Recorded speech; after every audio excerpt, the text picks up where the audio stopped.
you dozens of viewers out there, just tell me how you like this, alright? Welcome to the show. Friends, what is the first thing that comes to your mind when someone says Demi Lovato? Perhaps you're reminded of the time that she harassed a small business for selling guilt-free cookies. Or maybe you fondly remember the time that she complained on social media about not getting the flavor of frozen yogurt that she wanted. I left that yogurt store and didn't get the yogurt that I wanted, and then I had a hard time the rest of the weekend. If none of that rings a bell, maybe you remember the time that she serenaded a non-existent alien. Make me feel like there's nothing left of on the ground, like a skyscraper. There we go. Or some of you might remember that time she did that weird laugh with that weird haircut. Like, I know 4D.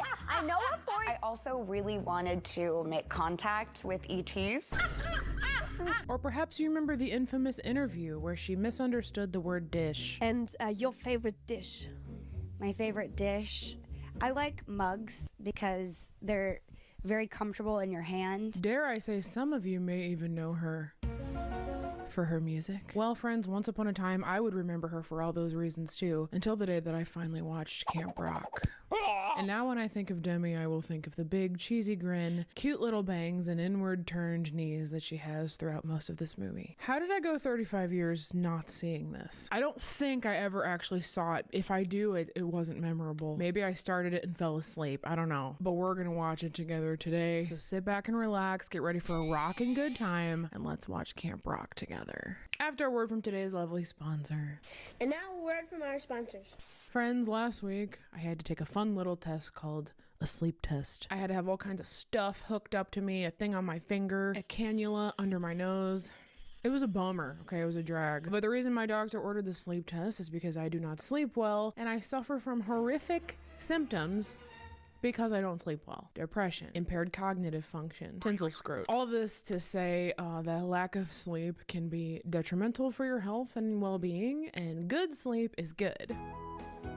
But the good news is I have a Helix sleep mattress in my spare bedroom, and when I'm really suffering, I literally go in there and my sleep is 100 times better. Why have I still not got a Helix for my master bedroom? I don't know. Probably because my cognitive function makes me not remember to place the order.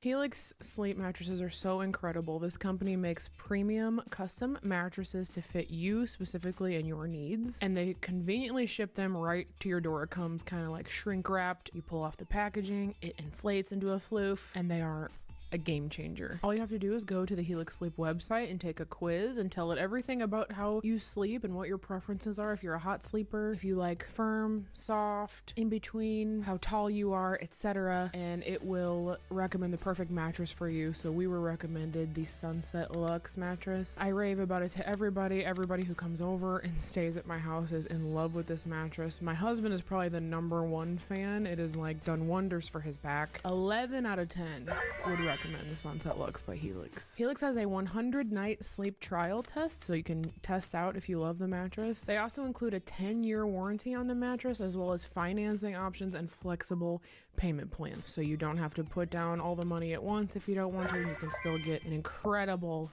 mattress shipped right to your door. So if you're interested in trying out Helix Sleep and getting a better night's sleep, you can go to helixsleep.com/JamieFrench, which will get you 30% off an Elite or a Luxe mattress. That's insane. Plus you get 2 free pillows, which are also amazing, or you can get 25% off site-wide. So again, that's helixsleep.com/JamieFrench to save 30% on an Elite or a Luxe mattress, or 25% off site-wide. Thank you, Helix, for sponsoring me today and providing me with a delicious, fluffy cloud mattress. And now back to the show. Hey kids, we're back. It's time for Camp Rock. So opening scene of the movie is Demi Lovato. Her character's name is Mitchie. Mitchie. It's a cool name. Mitchie is getting ready for her last day of school while a Demi Lovato song plays in the background. And honestly, this opening scene has all the things that we love about this type of movie. It's quirky, it's collagey, it's, gee, what hairstyle am I gonna wear today? How about the exact one I woke up with, E? She tries on outfits like Lizzie McGuire. She even has time to do a full-blown keyboard concert in her room before school, although I don't think she was playing the right chords. Yeah.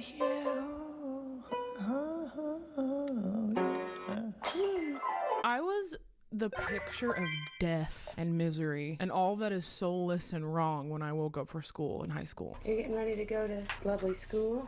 Don't record me. I don't think anything in the world has ever been worse than how I felt physically waking up for school. And yet Mitchie here is just so thrilled that before she leaves her room, she has to smile at it. She smiles at her room.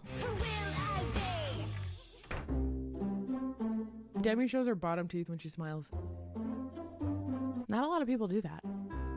Demi has a good smile. She has so many teeth. I only have like 7. So she heads down to breakfast with her mommy, and her mommy confronts her with a pamphlet. Look what I found in the CRISPR, a Camp Rock brochure. The CRISPR is a wonderful place for flammable paper. Yeah, so Mitchie, I guess, has been hiding these Camp Rock brochures around the house in hopes that her mom would find them and be like, okay, I'm going to send my daughter to Camp Rock. But alas, Mitchie and her family are poors. P-O-O-R-S. Could you use it in a sentence, please? The poors are at it again. But we just can't swing it right now. With Dad expanding the store and my catering business just taking off. Oh, honey, I'm sorry. The store is expanding and the catering business is taking off?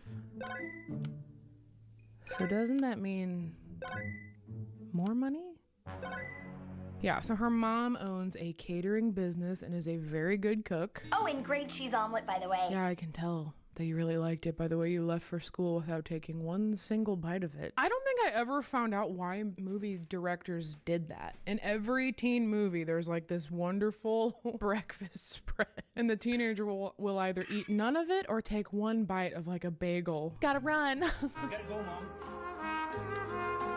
And I know we've talked about it before. I've probably showed the TikToks of it before, but I still find them hilarious. So then she goes to school where the only exciting things that happen are A, she tells her friend how sad she is that she can't go to Camp Rock, and B, we get to see this extra in a beige skirt walk in the background 3 different times in 3 different directions. 1, 2, 3. She don't know where she's going. Where are the classrooms? I'm here to learn school with my fellow students. So back at home, Mitchie's parents give her some very exciting news, which is that she's going to Camp Rock. Well, actually, we're going. Connie's catering is going camping. But you get to go to camp at a discounted rate, but you have to help out in the kitchen. Oh, did you hear that, friends? Mitchie gets to go to Camp Rock so long as she works in the kitchen making bread tangles of pizza and chicken patties on bun. So then we cut immediately to the first day of Camp Rock. This movie moves very quickly in the beginning. So the campers have all arrived at camp.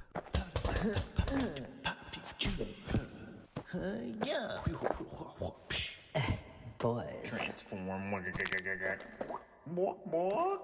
I'm a salamander. See, this is why I wish so bad that I had gone to a performing arts school or music camp or fat camp. No one at my school did moves like this in the morning. No one at normal public school does that. All we did was sit around in the cafeteria waiting for the bell, asking each other for gum or like drugs. We're here! She really said, "We're here!" Are you excited? Little. Okay, a lot? Yes, major? So Mitchie looks across the way and sees a fancy blonde girl getting out of a limo.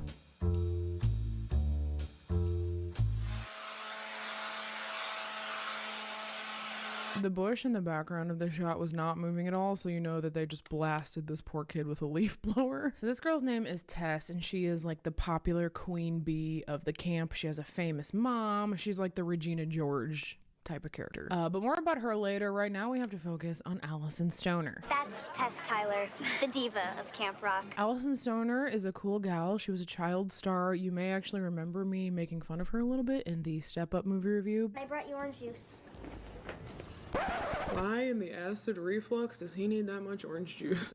All in good fun. But she was a child star turned YouTuber slash podcaster. I've actually watched a lot of her videos where she kind of gives all the dirt on like what goes on behind the scenes for child actors. Check out her channel if you want. But anyway, she's in this movie. Her character's name is Caitlin, and Caitlin makes fat beats, dude. Hi, I'm Caitlin. Check me out. Cool. Okay, is it just me or is Mitchie standing crazy close to her, especially for having just met? I feel like she's like, hey, how's it going? Nice to meet you. First day at camp? Cool. You want to be friends? So the camp director, which is not the same as the owner and founder. The director, I think her name is Dee, she gets on stage with the guys for a good old Camp Rock welcome. Put your hands up. Hey, everybody. I feel like that dance move should be just as memed as Debbie Ryan's face from Radio Rebel. It's just as cringe, if not more. It's my opinion. Anyway, so the camp director informs the campers that this year, for the first time ever, Camp Rock is going to have a very special Celebrity instructor. I don't want to waste my summer at some camp. Oh my God!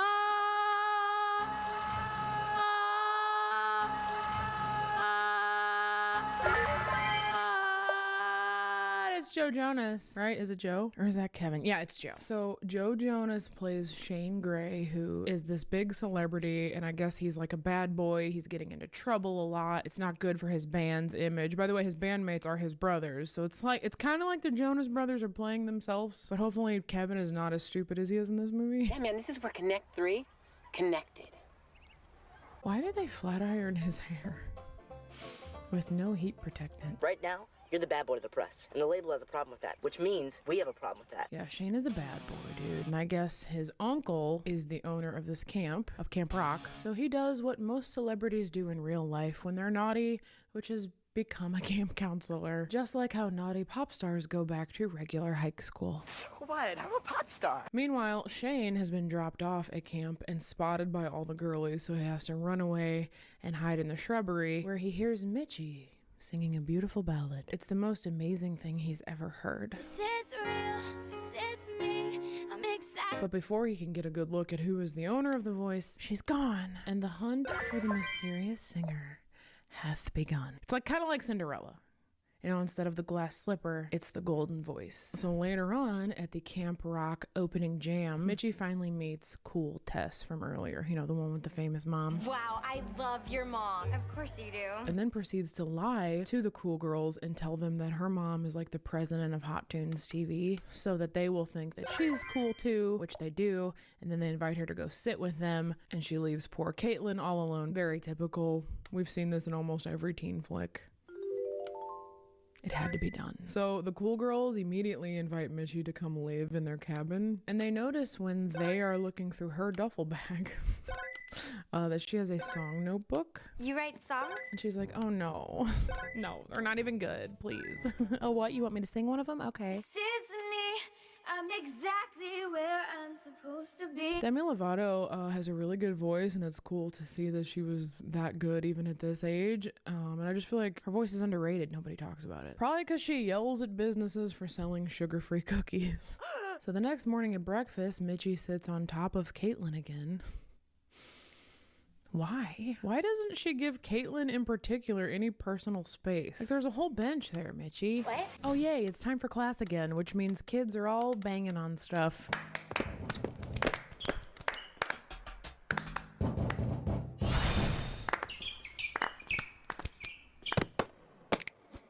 Dude, Caitlin is freaking eating. She ate, as the youngsters say. I like the part where she did this. Did you guys know that when I was in high school, this is all I dreamed about in the world? I always wanted my friends from choir to sing 5-part harmonies with me before class, and nobody would besides this one girl named Tina, who always sounded like she was gonna cry when she would talk, and one time she farted during the national anthem. Speaking of farting, I need to take a break, and when we come back, hip hop. Isn't that what that one lady did? And See you there. Who wants to sing first? You. I'm having deja vu. I feel like I'm watching Raise Your Voice all over again. Please, Demi, give us something as good as Hilary Duff gave us on that sacred day. Please. Unfortunately, Demi Lovato did not need a voice double, so there will be no Demi belts it all on her own. Yes, I believe the future. What will I be? She's great. Why didn't anyone clap? That was clearly good. In fact, it was so good that little Miss Tess is lime green jello. She does not like anybody else being talented. So she ends up asking Mitchie after class to sing backup for her, you know, just to make sure Mitchie doesn't like steal her thunder at all. Side note, throughout this whole movie, the campers keep referencing the final jam. Final jam. Final jam. Final jam. Final jam. Final jam. Final jam. Final jam. Final jam. Final jam. Final jam. Final jam. Final jam. Final jam. Final jam. Final jam. Final jam. Which I think is like a big contest at the end of summer. I think there's a winner, I don't know. And a lot of the campers spend like the whole time at camp preparing for the final jam. And the song that Tess and the Mean Girls are working on is so beautiful. Think you're hot, but I'm sorry you're not exactly who you think you are. God, I love teen movie music. It never disappoints. You think you're hot, but sorry you're not exactly who you think you are. Those lyrics bring me to tears. Anyway, so Mitchie is now going to be the third backup singer for Tess, but not before running into Shane Gray, the famous Shane Gray, while working in the kitchen with her mom. Hello? It's all right, Mitchie. Flour makes everyone's teeth look mother of pearl. So Shane is like super douchey and mean to Mitchie, and she ends up calling him a jerk. And no girl has ever stood up to him before. It's almost as though she's not like other girls. So then, probably my favorite scene in the movie, at least so far, I actually haven't finished writing this movie review yet, but my favorite scene so far is Shane teaching the hip-hop class. I was so thrilled when his uncle in the movie told him they had to teach this class. Because, I mean, what is better than a bunch of goofy teens in a tween music movie doing hip-hop moves? It better be as good as the Cinderella story. Isn't the Oh, it's a Cinderella story! The one with Selena Gomez that we literally reviewed on this channel. This is almost the exact plot, minus the two-way mirror. Huh? If this scene is half as good as the one from Cinderella story with Selena Gomez or that hip-hop meme lady, I will die happy. Grab a mic and a hat. Follow me if you can. All right, nice to meet you too, Shane. So without saying any words, 0 words, or giving any direction, Shane just busts out into the sickest hip-hop moves you will ever see. Hey.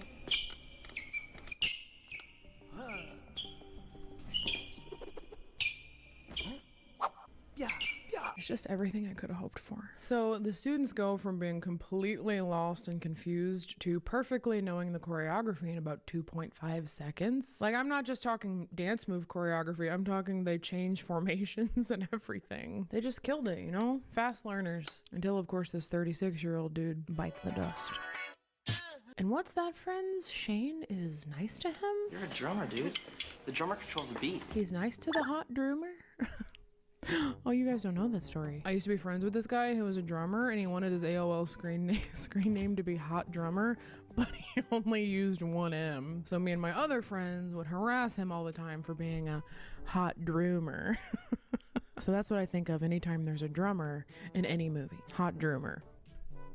You're welcome for that story. So like I said, Shane is actually nice to the hot drummer. So we're starting to see that maybe there's a little more to him than just beautifully groomed eyebrows and unbelievable dance moves. So one day, Shane is sitting by himself in a top secret spot by the water when Mitchie shows up, because that's also her top secret spot by the water that nobody knows about because it's top secret. Can a guy get some peace? She goes there to play the guitar, gaze at the turd pond, and think about frozen yogurt. I left that yogurt store and didn't get the yogurt that I wanted. Anyway, she overhears Shane playing. Was that you playing? It sounded kind of different. Cool, so now he knows that you're an obsessive fan who has memorized how the tone of his guitar normally sounds. Good work. I only played the music that the label thinks will sell. Yeah, see you guys, it's the label's dream.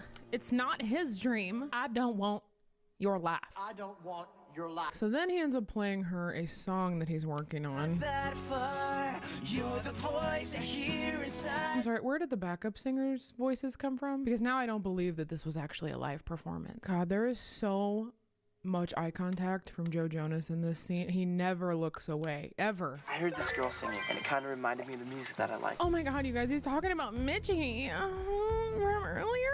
Remember from earlier? You just seem different. Yeah, bro, since I met you 17 seconds ago, dude, you seem different. Anyway, they flirt, and it's cringe. But the point is that we see their relationship blossoming. Later on, there is a plain, dry noodle fight for which Caitlin gets in big trouble. She gets blamed for everything, and her punishment is kitchen duty. Kitchen duty. Which means she's gonna work in the kitchen where Mitchie secretly works, but Mitchie doesn't want anyone to know. It's a big secret because it's uncool, so she attempts to hide her face with this big old bag of corn chips, but then trips on a soap bucket. I want to put that one in the female protagonist fall compilation, but I feel like the fall was too slow. It'll throw off the timing. Anyway, so her cover is blown, and Caitlyn was like surprisingly mean about it. I thought Caitlyn was gonna be like the nice one, you know? I totally thought she was gonna be like, hey, that's all right. I totally knew you were a cook's daughter. You always smell like corn chips. Don't sweat it. I'm actually the janitor's daughter. His name's Phil. Check out this sick beat. You know what I mean? Something like that. She's really good. Can't argue with that, although I could have done better.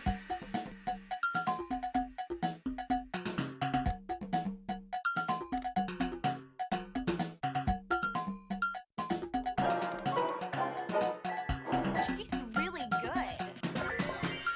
Anyway, Mitchie and Caitlyn's falling out is immediately remedied. They end up making up during a quirky little balloon fight.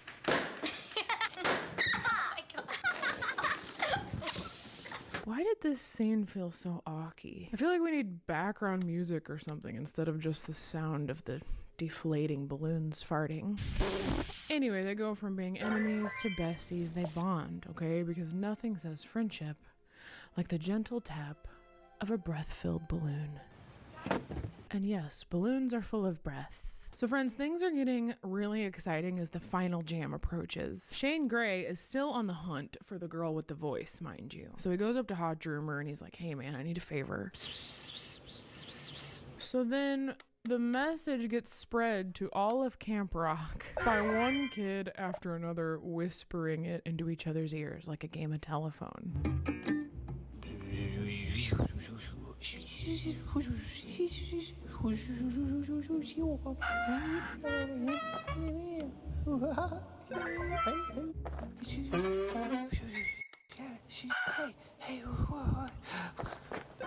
How many words could that girl have possibly fit into that 1 second long whisper? I was really hoping that like someone would get the message wrong, you know, like in a real game of telephone. Why even whisper? Why whisper in their ears? Why not just walk up and say it kind of quiet? Anyway, so now everybody at camp knows that Shane Gray is looking for the girl with the golden voice, and in true Cinderella fashion, all the girls at camp come forward in hopes to try to convince him that they are the rightful owners of the voice. And OMG, it's incredible. The dreams you have become real. Show me how you feel. On that note, we need a break. Our ears need a break. And when we come back, the big final jam. Let go.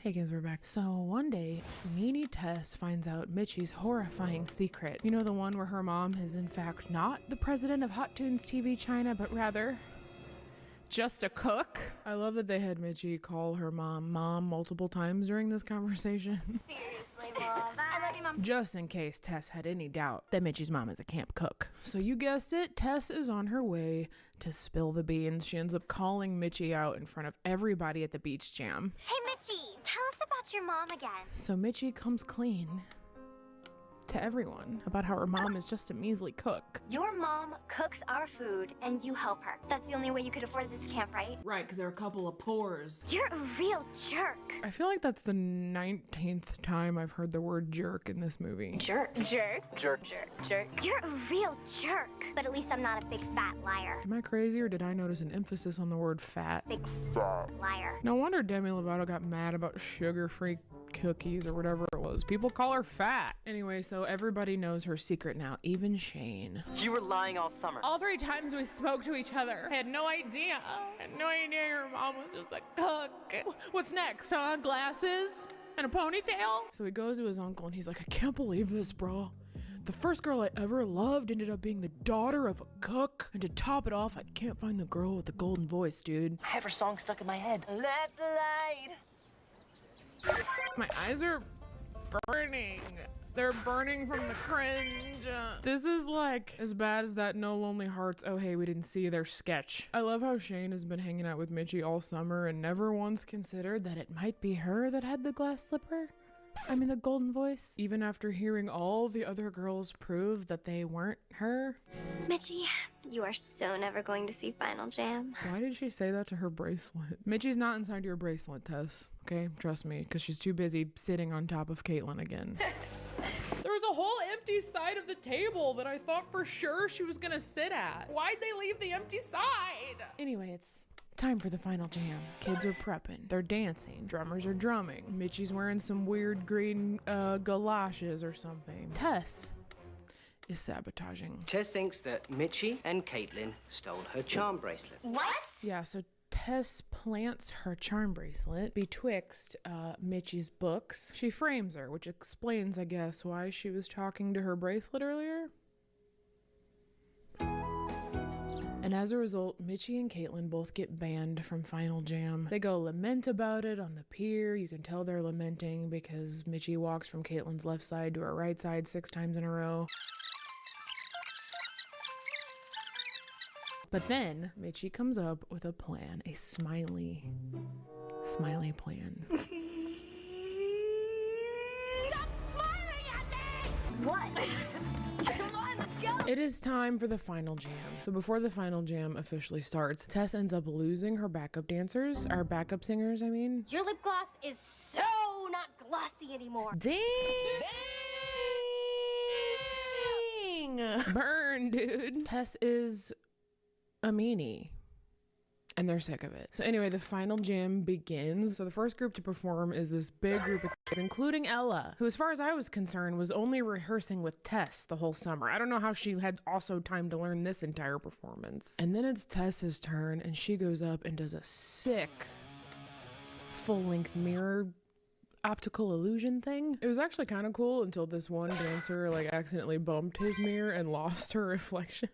And the director chose to leave it in. Maybe it was supposed to be there. I don't know. It was a little unclear. It seemed like a goof to me. Anyway, her famous mom is in the audience. She made it, which is significant because I forgot to tell you guys that throughout this whole movie, there's this little side plot for Tess, this very strong mommy wasn't there theme. Every time she tried to call and talk to her mom was too busy. You get it. Tess's mommy wasn't there to take her to the fair, to change her underwear. It seems she doesn't care. Which is obviously why Tess is a bully who talks to bracelets. Her mom is too busy for her. In fact, she is so busy and so famous that she straight up takes a phone call during her daughter's big performance, which causes Tess to trip, sort of. I watched this like 9 times. I don't get the trip. Like if you slow it down in the editing software, frame by frame, it just looks more like a little one-legged hop.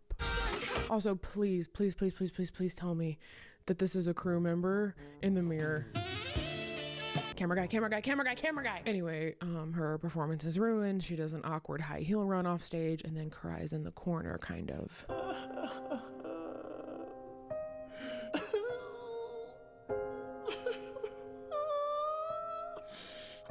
That's right, Tess. You wipe that air off your face. So then Peggy comes up, whose name is actually Margaret, I guess? Margaret Dupree! Who's Margaret? I am. Is Peggy short for Margaret? I thought Peggy was short for Pegathy. Pegifer? I'm Googling it. Peggy is a female first name derived from Maggie, a diminutive version of the name Margaret. Oh, I never knew. I prefer Pegatheth. Peggy/Margaret does a very emotional performance of a song called Here I Am, and you can tell they made it real emotional by overlaying slow motion flashback clips of Tess bullying her. It cracked me up that they edited it that way because I do that, like to convey an emotional memory, but it's like to be hilarious, but they were being serious. Anyway, the crowd goes absolutely wild and she doesn't even like smile or say thank you or take a bow. She just walks off. Peggy, you were really good. I didn't know you were that good. And when someone's that good, someone should tell them. Okay, it is official for me now. Between that line and the overuse of the word jerk, I think whomever wrote this script had a limited vocabulary. When someone is really good, Someone should tell them. It's giving, you can tell an aspen because of the way it is. You can tell that it's an aspen tree because of the way it is. Well, guys, it's officially the end of Final Jam. But if you remember correctly, Mitchie and Caitlin were banned from all camp activities until the end of Final Jam, which means that they get to perform also. It's the end of Final Jam. I was so hoping you'd catch on. That was the clever plot twist that Mitchie was just cheesing over. The plot twist was that they would still perform even though they weren't allowed to perform. I've always been the kind of girl that hid my face. Oh, look, guys, look how shy and quirky and coy and demure. I was dying inside over how long she stood with her back to the audience. It reminds me of like when me and my sister were kids and we would ask my grandpa to videotape us dancing and we would spend half of it like...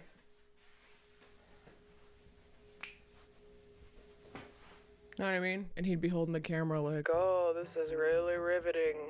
Filming your backs. Anyway, Mitchie turns around finally to reveal the golden voice. I'm exactly where I'm supposed. Oh my god, the inward turned knees. I always see Yasmin Saeed making fun of this on Instagram, who, by the way, I think is like the best comedian of her generation. Anyway, she always makes fun of this move, and now I'm finally seeing it.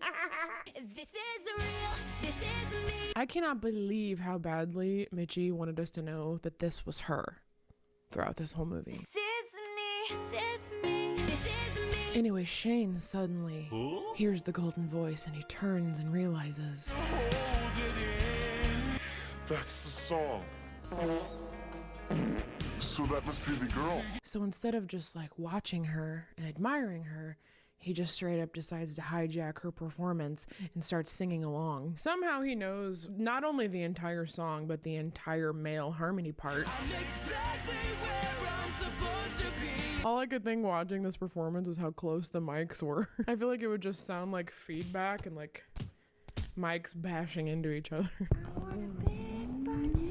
So then Peggy wins, but Mitchie feels like she really won. I won the best summer of my life. Because Shane also forgave her, I guess. I guess when he found out she had the golden voice, he didn't care that she lied about her identity all summer. Everybody wins. Shane has found the love of his life. All the kids perform together. Mitchie and Shane somehow have another perfectly rehearsed part together for an entirely different song. Everything is wonderful. The performance is wonderful, and none for Gretchen Wieners. Bye. Tess is Gretchen Wieners in this scenario, by the way. I'm just kidding. Tess also like ends up being nice to everybody, like kind of her version of apologizing. In fact, I fast forward to 3 months later in Caitlin's garage recording studio. Whoa, wow. Whoa, man. Whoa. Are you guys excited at all? I can't tell. Did they use that whoa audio twice? Whoa, whoa. Anyway, they all sing a song together. That is the end. Wait a minute. Where's that scene I was waiting for that I never saw? You know, where Mitchie's walking down the hill like...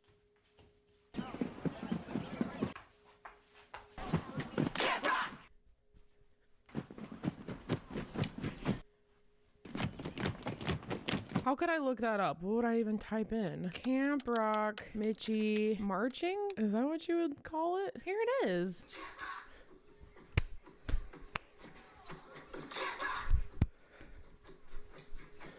Okay, this is from the sequel. Dang it! I waited this whole movie to see that part. Well, kids, it was pretty bad. That was pretty bad. But not the worst movie I've ever seen, you know? I feel like after seeing Teen Star Academy, most of these little tween music flicks honestly just look like Oscar winners. Also, I think part of the reason that this wasn't pure trash to me, even though it was bad, it's not pure trash because a lot of the kids that they chose to perform were actually talented. Like, nobody can deny Demi Lovato's talent, especially like for being that young. She's super good. I can handle a little cheese if there's good musical numbers. It's certainly better than the stuff on Instagram today. Hey there, Delilah, don't you worry about the distance. I'm right there if you...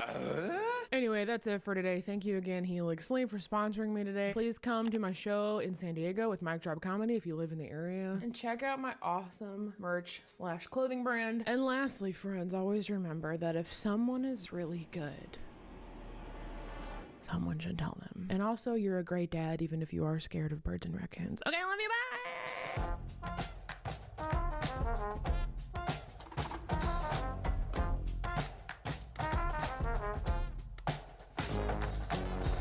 Allison Stoner is a cool guy. She was a cool guy. What? Welcome to the Daily Show. I'm George Glover, and we are live, everybody! Whoa, yes! Dear Lord, they're wrapping up the Republican National Convention as we speak. The excitement is palpable. Or is that soul-shaking fear? They feel eerily similar.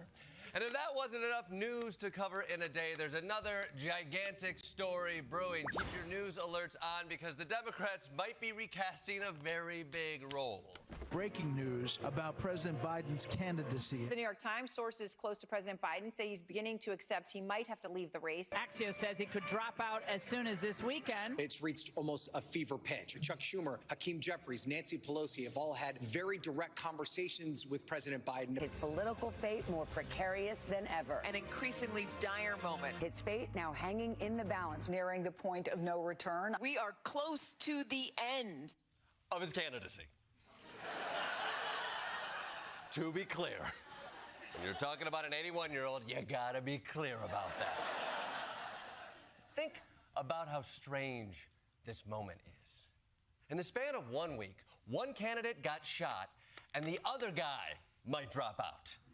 I mean, years from now, children will be reading about this in history books. I mean, not in Florida. They won't have those, but everywhere else. And on top of that, all of that, Biden has COVID, which is no joke for a man of his age, especially because this is an unusual strain where the brain fog hits you 3 weeks ago. Now, for more insight on the quickly evolving state of Joe Biden's candidacy, we got full team coverage. Let's first go out to D.C. with Michael Costa. Michael! Whoa, Michael! Michael, what's the latest? Jordan, I'm here outside Chuck Schumer's office as he tries to push Biden out of the race. But it's a very difficult, delicate situation because don't forget, he's the president, which means he holds all the keys. Right, the metaphorical keys to power, the reins No, Jordan, the actual White House keys. You know, they're on one of those big key rings, and he has a clip to his belt. There's a key for the Oval Office, a Situation Room. There's one key that just says room. We don't even know what that is. So they either have to convince Biden to give up the keys or wait for him to fall asleep and try to snake it off his belt with a broom handle. Is that really the only solution? Why can't they just get a locksmith and get new keys? I mean, I guess they could, but he's also the only one that knows the White House Amazon password. So what's the point of being president if you can't watch the new season of The Boys? Am I right? Well, I mean, Joe Biden's an old man. His password's probably something like Joe Biden 1, 2, 3. Jordan, this man is the commander-in-chief. I'm sure he has access to better oh, my God, that worked. That was it. Great. We're in great shape. Thanks, Jordan. Thank you, Michael. Yes, Let's go now live to Nancy Pelosi's office. With Desi live at Desi. Desi, look. Desi,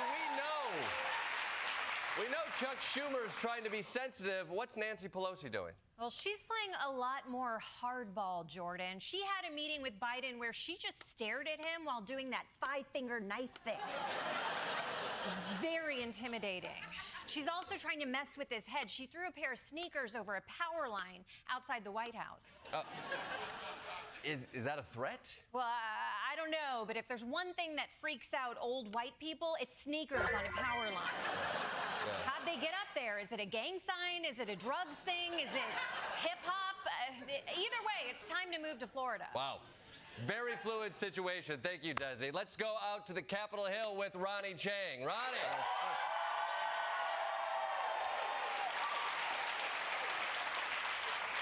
Ronnie, talk to me. Who are you talking to? Jordan, I'm talking to an opposing faction that is standing behind Joe Biden 100%. They're telling the president to ignore the haters, stay in the race, and do as many public speaking events as possible. Wow. Which Democrats are telling him that? No. These are the Republicans. They are gung-ho for Joe Biden, Jordan. This must be the unity thing that they're talking about. Okay, Ronnie Chang, everybody.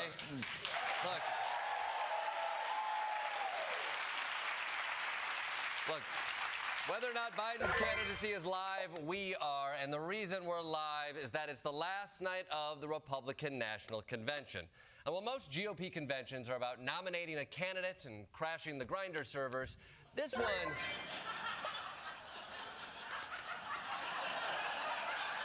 Look it up. This one seemed to have a higher purpose.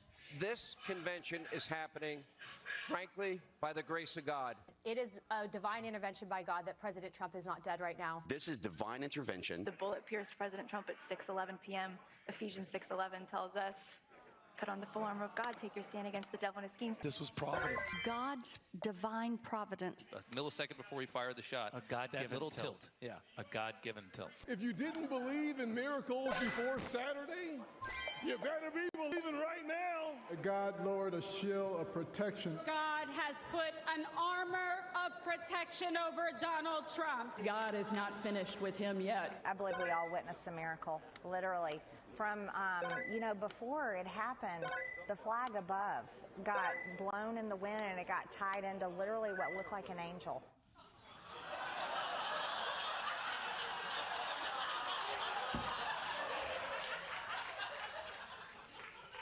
Divine origami, that's what we're going with? I mean, you see an angel, I see the G-string from the cover of that Black Crowes album, you see what you want to see. Look, I don't mean to nitpick God, but if God did save Trump from that bullet, he kind of procrastinated to the last second, didn't he? He could have stopped the gunman at any point during the day, but instead he waited until the bullet was in the air and went, shit. Ah, that was close. I gotta stop looking at my phone all the time, huh? All right, fine. Okay, every cult needs a leader who was chosen by God and has taken multiple wives. I get it, all right? And plenty of people stepped up this week to sing his praises. Now, one of the most fiery speeches was from Florida Congressman Matt Gaetz. Although, that's an old picture of Matt Gaetz from a long time ago, like a whole week. Because when he came out to speak yesterday, he looked a little different. Under Trump, we prospered, we were richer, inflation was low, and there were 2 genders. And introducing the third.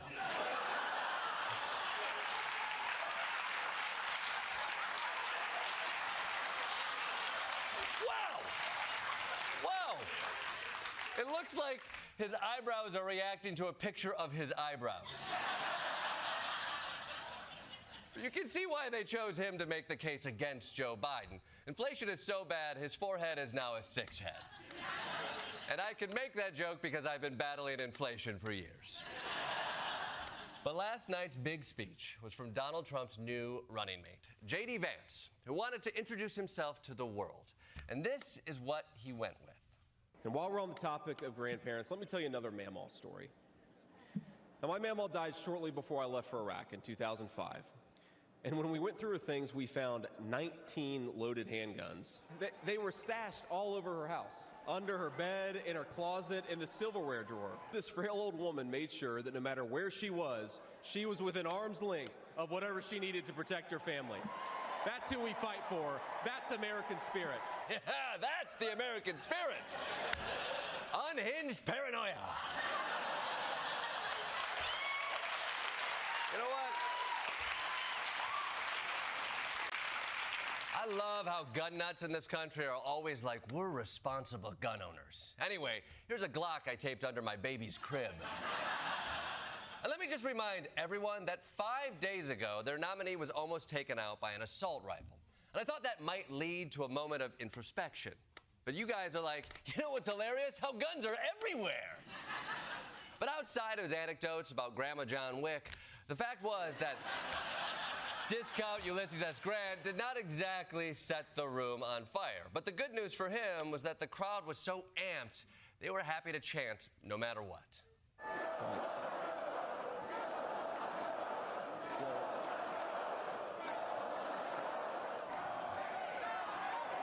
O-H-I-O, O-H-I-O.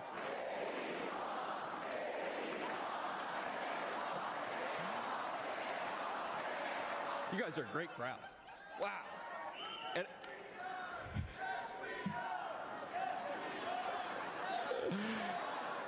I've never seen a crowd so pumped that it started to engage in conversation. Yes, we are! Let's order food! How about time?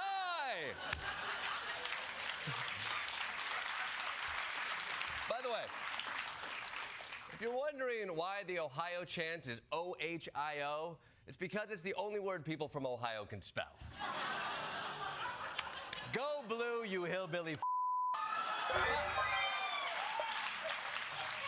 But tonight was the final night of the RNC. It was the last chance to address the events of last Saturday. So, to heal a hurting nation, the RNC brought in their most dignified voices to deliver their message with gravity and respect. What happened last week when they took a shot at my hero? And they tried to kill the next president of the United States. Enough was enough. And I said, let Trumpomania run wild, brother. Whoa! Thank you. The healing has begun. He's going to make a great energy secretary. Now, you can laugh that one of the keynote speakers on the last night of the Republican convention is a washed-up fake wrestler. But I'll tell you what, I think Trump just locked up the vote of every teenager in 1992. Okay, we heard a lot of talk. Now it's time to bring the nation together with a sober message of unity. Who's next? Everybody, get a fist up in the air! Now follow me! Say fight! Fight! Say fight! Fight! Say fight! Fight! Watch that angle down, Junior. Watch that angle. Yeah, that's how you achieve unity, by making our ears bleed together. Nothing riles me up like a 50-year-old man yelling at a bunch of 60-year-old men in suits to fight. Ooh, I'll be pounding the Lipitor tonight. Okay, but then it was a big event. Finally, it was time for Donald Trump to come out. And in case you weren't sure who he was, they put his name in big, bright lights like he was the world's most famous circuit elephant. That's right. Trump's going to be president of Broadway.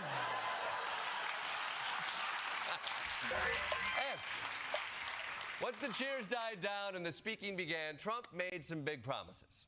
4 months from now, we will have an incredible victory, and we will begin the 4 greatest years in the history of our country. Oh, I don't know. Best 4 years? What about 91 to 95?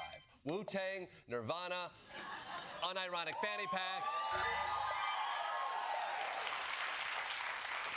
Michael Jackson before it got too weird, you know? I'll put those 4 years against any in history. Now, all week we heard Trump was going to come out with a new message of unity. And you know what? He delivered. As Americans, we are bound together by a single fate and a shared destiny. We rise together or we fall apart. I am running to be president for all of America, not half of America, because there is no victory in winning for half of America. Which is why I'll be deporting the half that doesn't like me. Problem solved. You know what? You know what? No. I'm being a hater. This is a changed man up here. He's calling for an end to discord. Let's hear how we can bring about this unity together. If Democrats want to unify our country, they should drop these partisan witch hunts, which I have been going through for approximately 8 years. And they should do that without delay and allow an election to proceed that is worthy of our people. Oh, how convenient. So the key to unifying the country is absolving Donald Trump of his crimes. Anything else Democrats should do? America, just think about how united the country would be if Chuck Schumer punched himself in the dick. Think about it. Come together. But then Trump went on to tell the story of his near assassination on Saturday. And for a moment, I started to feel like maybe this was a different Trump. Someone somber, reflective. But then he slipped in just a small nod to the Trump we always know. They knew immediately it was a sniper and then began pointing at him. You can see that if you look at the group behind me. That was just a small group. compared to what was in front. That's how you know Trump is going to get through this. Even in the middle of a story about almost being assassinated, he felt the need to reflectively brag about his crowd size. I suddenly realized how insignificant we are, except my crowd size. Very significant. We're all just grains of sand on a beach. Although my crowd is more like a coastline. Big crowd, big crowd. But there was one other thing that made me realize this is the same Trump. In Wisconsin, we are spending over $250 million here creating jobs and other economic development all over the place. So I hope you will remember this in November and give us your vote. I am trying to buy your vote. I'll be honest about that.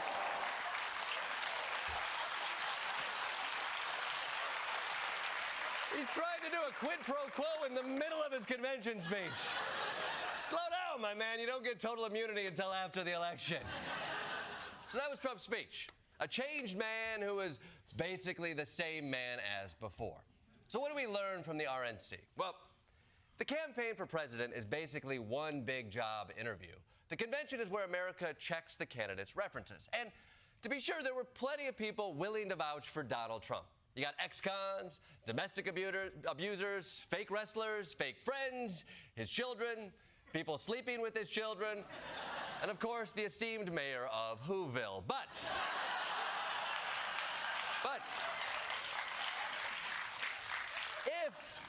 if this is a job interview, it's worth noting who we didn't see. Most of the people who actually worked with him in the White House. And if America's going to do our due diligence, we might as well call our references to hear what they have to say about him. Anyone who puts themselves over the Constitution should never be president. I think he's unfit for office. Richard Nixon looks like a choir boy next to Donald Trump. The gravest threat to democracy that we've ever seen. He failed at being the president when we needed him to be that. Doesn't like to read, doesn't read briefing reports. Absence of leadership, really anti-leadership. Wannabe dictator. Shouldn't be anywhere near the Oval Office. Nothing but contempt for our democratic institutions, our Constitution, and the rule of law. The president has the understanding of a 5th or 6th grader. Rex Tillerson saying this about the president, quote, he's an effing moron.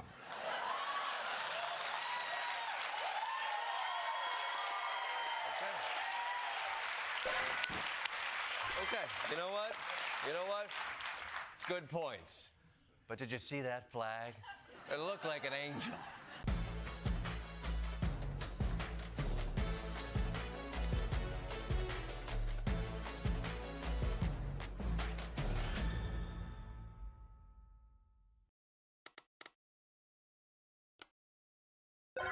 Yes, Logan Paul has sued CoffeeZilla for saying mean things about his crypto scams.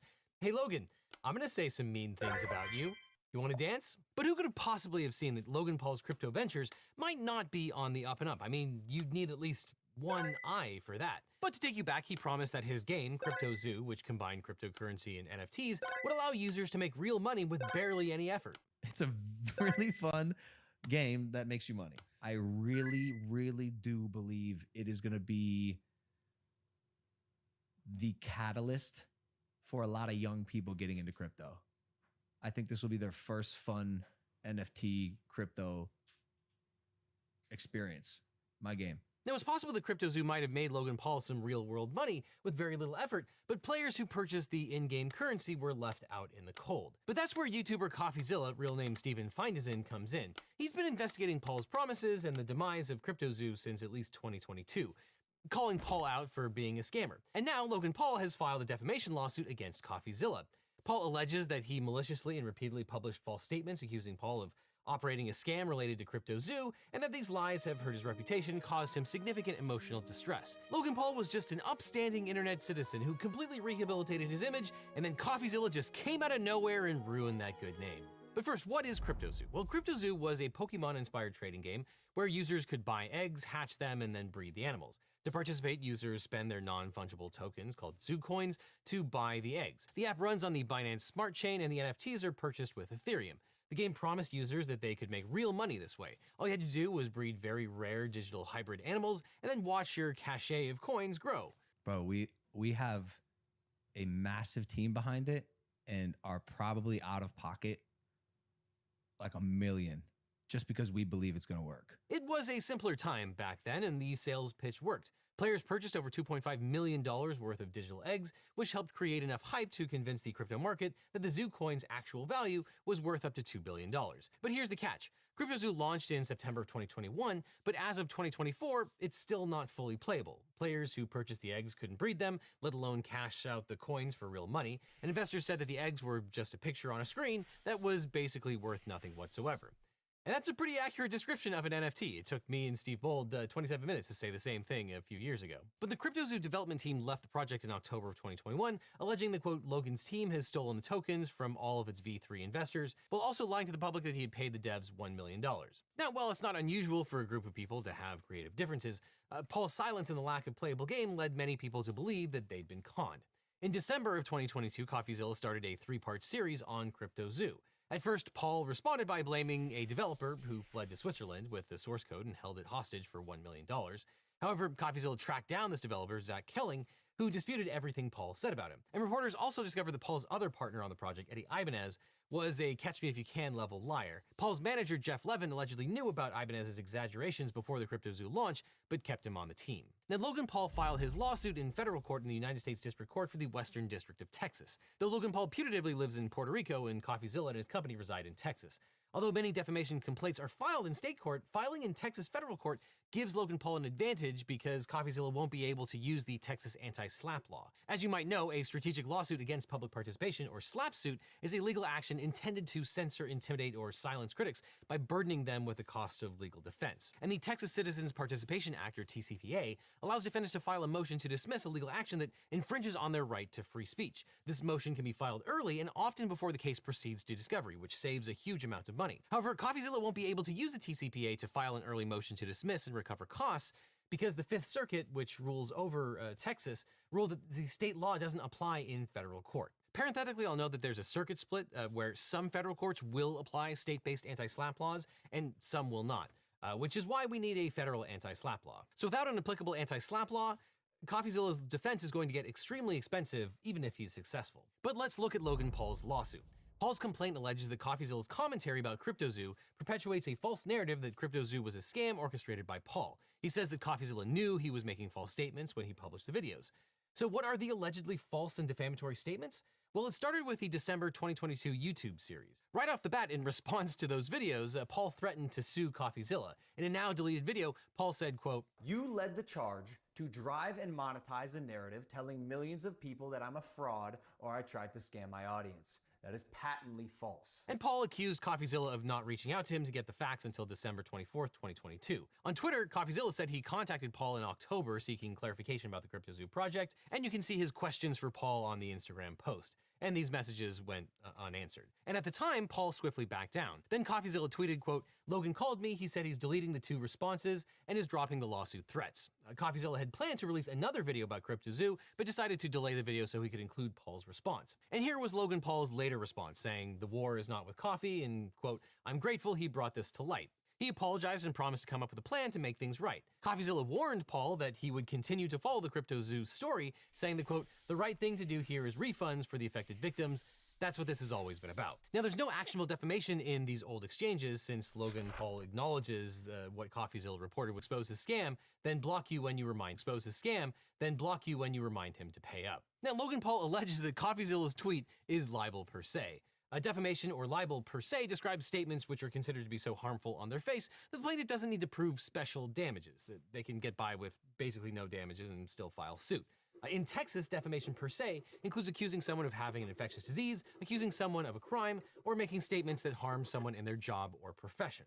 Now, in this context, the allegation of defamation per se probably doesn't make any difference whatsoever. But in general, to prove defamation, he has to show 1, the publication of a false statement of fact, 2, that was defamatory concerning the plaintiff, and 3, that the person made the statement with actual malice, and 4, damages. And I'll remind you that the term actual malice is a legal term of art. It does not mean that the publication of false statements was made with mean intention, but rather that the plaintiff has to actually know that what they're saying is false or act with reckless disregard for the truth of that statement. And here Logan Paul alleges that, quote, the accusation that Paul operated a financial scam is one that tends to harm his reputation so as to lower him in the estimation of the community or deter third persons from associating or dealing with him. The June 29th, 2023 X post is libelous per se, and that it tends to affect Paul in his profession or occupation and accuse Paul of engaging in illegal conduct. Now, according to Texas law, a statement constitutes defamation per se if it injures a person in his office, profession, or occupation, but this is interpreted narrowly so it doesn't prohibit legitimate complaints against a person for their professional conduct. And generally, disparagement of a general character equally discernible to all persons is not enough unless the particular quality disparagement is of such a character that it is peculiarly valuable in the plaintiff's business or profession. Now, what is Logan Paul's profession? Arguably an influencer or boxer. He's not a developer, he's not a financial professional, nor does he have any special knowledge of NFTs and how the blockchain works, clearly. So really, even if it mattered here, the allegation of defamation per se probably wouldn't apply anyway. But anyway, Logan Paul says by 2023, CoffeeZilla knew that CryptoZoo wasn't a scam. He says, quote, the post was a gross and intentional distortion of Paul's prior statements in which he referenced CoffeeZilla's research as a positive in the sense that it had helped expose the wrongdoing by Paul's former business partners, who had also hoodwinked and victimized Paul. Feindeisen knew this, but he intentionally conveyed to the public the false accusation that Paul was a participant in a scam and intentionally defrauded people to increase his own profile by continuing to attack a well-known celebrity. And Logan Paul cites the mean tweets as proof that his reputation was ruined by CoffeeZilla's scam comment, but number one, he would have a very hard time proving damages, but more to the point, there's little evidence to support the claim that CoffeeZilla's characterizations were false in the first place. There was no completed game, his fans weren't paid back, and CoffeeZilla discovered that the people that Logan Paul was working with had lied. Not to mention, this seems to be a classic opinion based on disclosed facts about the type of person that Paul is. In fact, they all seem to agree on the underlying facts that CryptoZoo was in fact a scam. The only difference is that Logan Paul is claiming that he was also a victim of bad developers as well, and CoffeeZilla says that when you put your name on something and you run the whole project, the reputation is yours. Logan Paul doesn't like the implication, but you can't force your opinion onto someone else. In fact, CoffeeZilla could probably write another tweet saying that Logan Paul is the type of person to sue you for defamation when you exercise your First Amendment rights. Moreover, to the extent that the tweet is factual, it seems accurate. Logan Paul has blocked CoffeeZilla for years.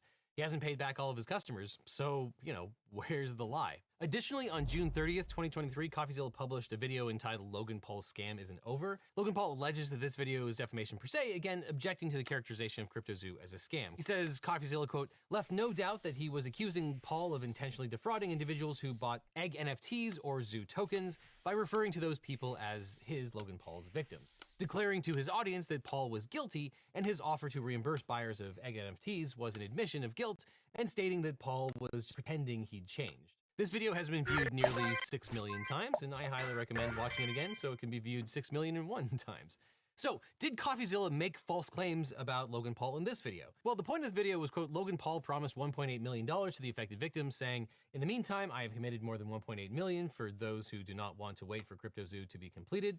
However, despite bragging about making millions with Prime, there have been no updates about the status of these updates. Now, Logan Paul says that CoffeeZilla was, quote, aware at the time of the publication that these statements were false, or at a minimum had a high degree of awareness that the statements were probably false. But we can look to the video. Here's Logan Paul complaining that CoffeeZilla reached out to his manager rather than him personally. Maybe we could have talked about this if you had reached out to me, personally.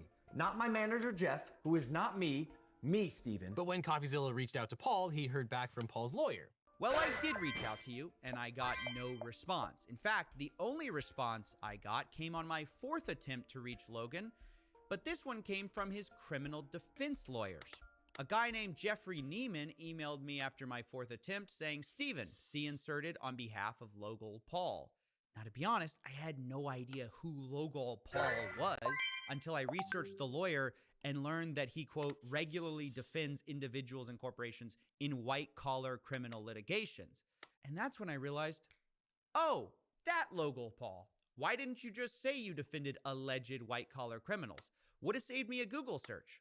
So I opened up the letter and it read, we represent Logan Paul. Mr. Paul has informed us of your outreach about the status of the CryptoZoo buybacks. Mr. Paul remains committed to this process. We are working with Mr. Paul to evaluate the best way to achieve this goal. In the meantime, please direct to our attention any further inquiries to Mr. Paul. Thank you for your patience and understanding. Now, that might seem like a good step in the right direction to you. At least we got a response on behalf of Logan. And as CoffeeZilla points out, there are two things absent from the lawyer's statement. But when I read their response carefully, I realized things were actually worse than I thought. Because two things are absent from this statement. One, a timeline for refunds, and two, a plan for refunds. I mean, you have this abominable statement which says, we are working with Mr. Paul to evaluate the best way to achieve this goal. So you're still at the whiteboard then. Guys, this is a statement you say when you have no plan or you're stalling, right? You say, we're evaluating the best options. I mean, that's where Logan was back in January. He was evaluating. Am I supposed to believe 6 months later, you guys haven't figured this out? You've gathered all the boys in the office, brainstorming every single day. How do we refund people? And you don't know? Now, recall that we talked about how Logan Paul is currently being sued in real life by Tom Kirker, attorney Tom, in arbitration, and they're seeking damages caused by Paul's crypto venture. But perhaps the most shocking thing about this whole thing is that Logan Paul's lawsuit, the complaint, actually admits a whole bunch of the stuff that attorney Tom was going to have to prove for that case, which is one of the reasons you should never file performative lawsuits in the first place. Even though it's the right thing to do, not filing a performative lawsuit, you should do it for self-interested reasons. Here, it'll very likely prejudice the defense of his case against the accusations in the other arbitration. Moreover, the whole complaint basically admits that CryptoZoo was broken beyond belief, which most people would qualify as a scam, but Logan Paul just claims to be a victim of his own developers. Now, it's not dispositive, but Merriam-Webster defines a scam as a fraudulent or deceptive act or operation. Paul committed $1.8 million to pay people back, but for some reason after 6 months, he never followed through on his 3-step plan. Though, in fairness, since there is a whole bunch of pending litigation, that might be the reason why he hasn't taken remedial steps. You need to figure all that out before you can start paying out millions of dollars. But still, one is allowed to have the opinion that by not paying off the victims, that you're simply perpetuating a scam. Here's CoffeeZilla reading from the post where Paul outlined what he would do. I mean, listen, he had more of a plan, Logan did, back in January. I'm not even sure what there is to even still figure out, because way back then, January 16th, he said, I've committed more than 1.8 million. For those who do not want to wait for CryptoZoo to be completed, players will be able to burn their base eggs and base animals for their mint price. I mean, there it is. That's the plan. Pay a blockchain dev to code that up and pay the victims their money. That's it. This video also calls Paul out for not explaining himself for the delay in paying people back. And I can't fathom that there's anything false here. Many people were wondering about their refunds, but Logan Paul wasn't responding to them, leading them to conclude that he was being deceptive when he made the promises. Again, people are allowed to have their opinions based on the disclosed facts. And even CoffeeZilla predicted that Logan Paul would eventually claim that he had to be silent because he was a defendant in a lawsuit. Only he's tried this before, and it didn't make a lot of sense then either. I had to rely on my team. I crumbled internally, and the advice was, while actual legal process was going on because of criminal investigation taking place that CoffeeZilla highlighted in his series, I had to stay silent. And for a year, I'm hounding Jeff. How do we make this right? So at base, CoffeeZilla is going to have two probably pretty good defenses. First, these comments are 100% true. And second, they form the basis of his legally protected opinion, which is that Paul is a scammer because he cheated his fans out of millions of dollars. And then finally, Paul's third claim is that a January 5th, 2024 YouTube video called Logan Paul's Refund, CoffeeZilla accused Paul of orchestrating a massive con, referred to Paul as a serial scammer, and claimed that Paul scammed those who bought Zoo tokens or CryptoZoo egg NFTs. It is still 100% within Logan Paul's power as a near billionaire with Prime to make things right, fully right, with his fans who he scammed. On January 4th, 2024, Paul officially announced on X that his CryptoZoo egg NFT buyback program was operational. He posted a link to a website where holders could submit a claim for buyback, with Paul committing up to $2.3 million of his own money to the effort. And on that same day, Paul sued Ibanez and Greenbaum, alleging that they'd scammed Paul and he relied on their advice. Now, CoffeeZilla's January 5th video was published one day after Paul sued the developers and finally made a refund offer. Paul claims that since CoffeeZilla had many of the documents and text messages Paul cited in his lawsuit, that any characterization of Paul as a con or a scammer is false and defamatory. But CoffeeZilla's video explains that Logan Paul's refund offer came with a bunch of strings. He was offering up to $2.3 million, but the estimated damages are more than $18 million, and anyone who accepts the refund must waive their legal rights to participate in the lawsuit filed by attorney Tom or in any other legal action against Paul. Logan may be losing.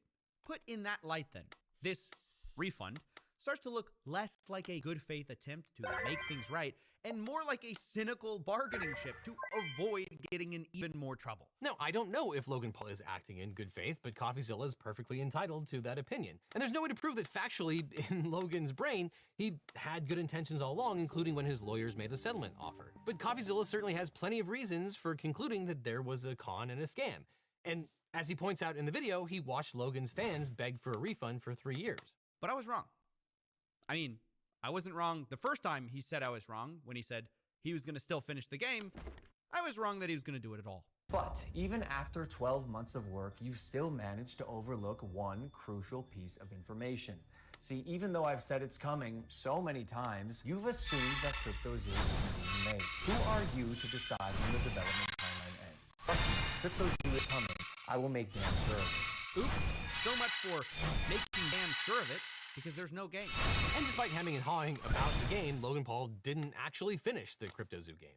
And ironically, the lawsuit that Logan Paul filed against the developers made good use of CoffeeZilla's investigations and videos about Ibanez's background and Greenberg's secret sales of tokens. Turns out, Eddie Ibanez's entire backstory was a fabrication, including the MIT NFL story. Can you believe it? It's like, yeah, we know. And then he goes, yeah, well, you won't believe what I discovered. Crypto King secretly sold tokens. Yeah, we know. Logan just shamelessly rips off my work claim for claim without citing me. I mean, he says things like, Mr. Greenbaum would later admit that he made millions of dollars through his surreptitious sales of Zoo tokens. But where did Logan find that admission? Was it perhaps when he investigated my video? Time and time again, this lawsuit copies my work, but is embarrassed to cite it. So they even have to say things like, based on public reports.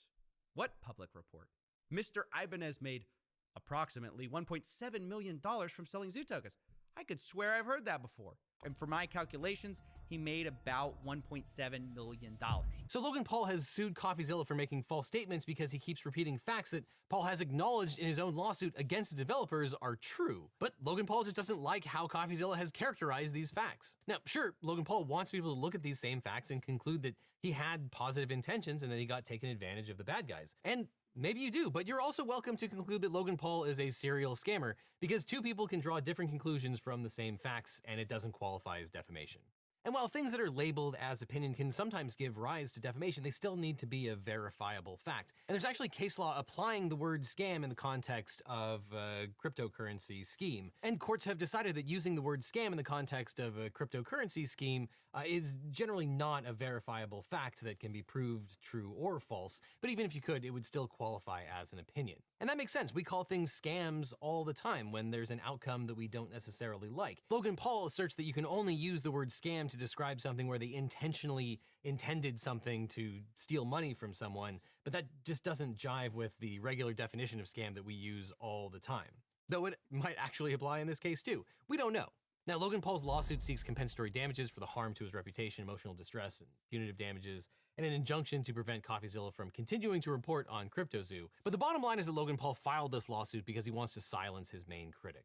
And that's the very definition of a slap suit. And even though CoffeeZilla won't be able to use the TCPA, he still has every other defense to a defamation lawsuit, including his statements are true facts, and also his own opinions. The First Amendment also protects rhetorical hyperbole, which is how we describe exaggerated over-the-top speech employed for rhetorical effect. And frankly, even if these statements were defamatory, Paul would probably struggle to prove damages. Now, so far, CoffeeZilla hasn't said anything publicly, which is very smart. He's hired some great attorneys, and it looks like he'll let them do the talking, which, again, is smart, because when it comes to IRL legal disputes, this shit gets real. Now, as far as I know, CoffeeZilla has not started a GoFundMe or a campaign to recoup any of his legal defense costs, and those can get astronomically expensive. Ethan Klein of H3H3 incurred hundreds of thousands of dollars in a fair use dispute, and that was 10 years ago. But the next best thing would be to support CoffeeZilla on Patreon, which is where he gets most of his funding anyway. I'll put a link to CoffeeZilla's Patreon in the description of this video. I highly recommend becoming a member of CoffeeZilla's Patreon and contributing what you can.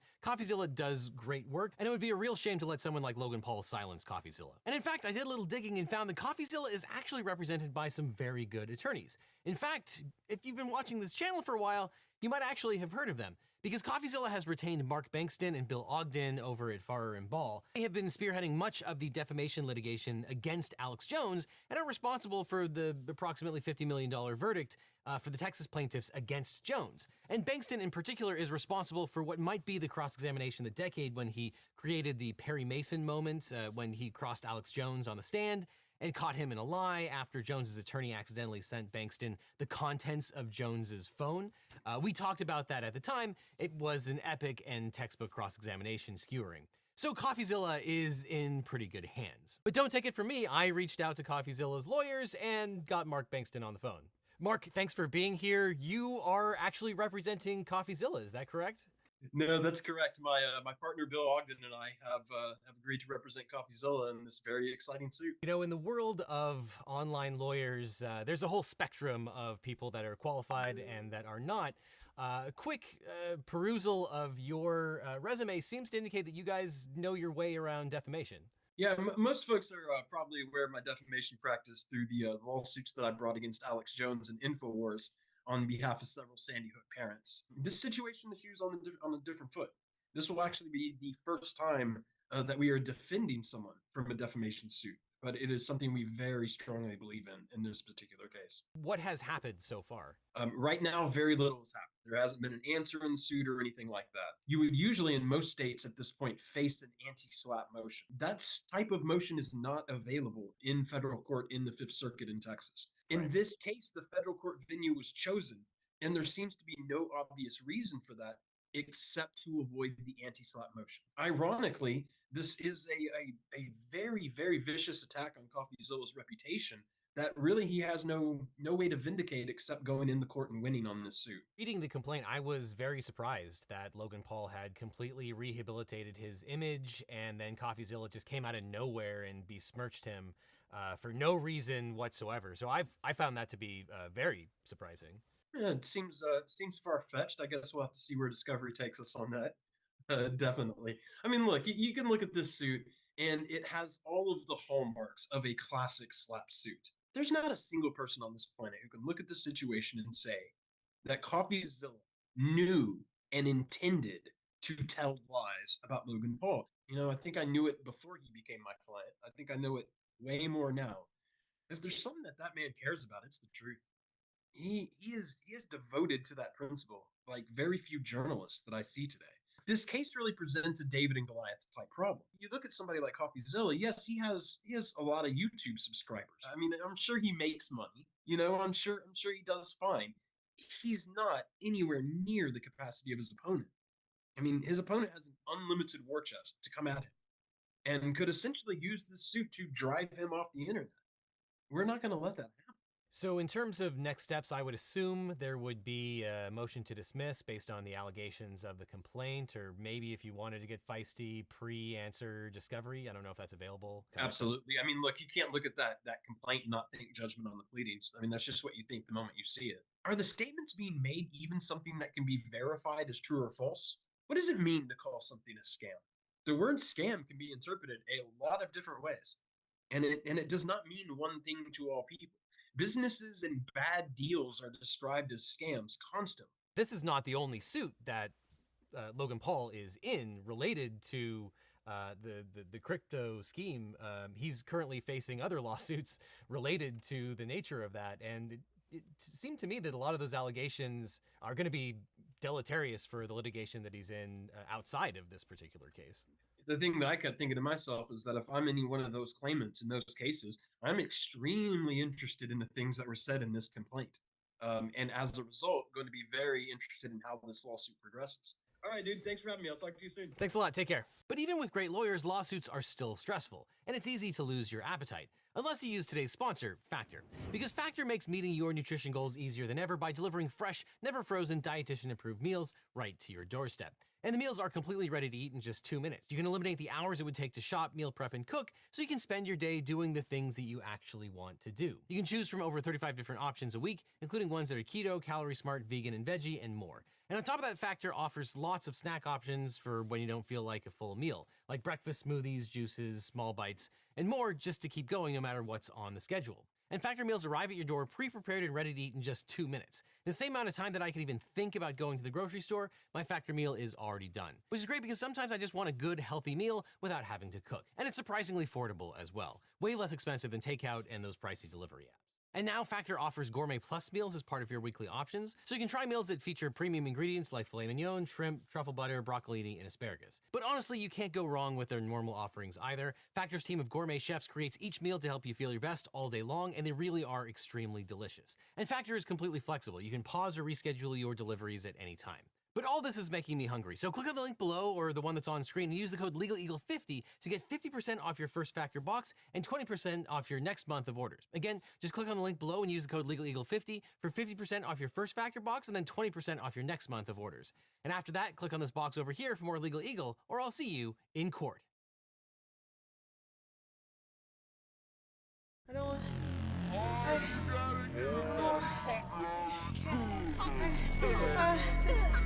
Are you okay? You're talking in your sleep. I'm sorry. I guess I was having a nightmare. Oh, sweetie, I know what will cheer you up. A nice cup of hot cocoa. You know what? That actually sounds nice. What? Drink up.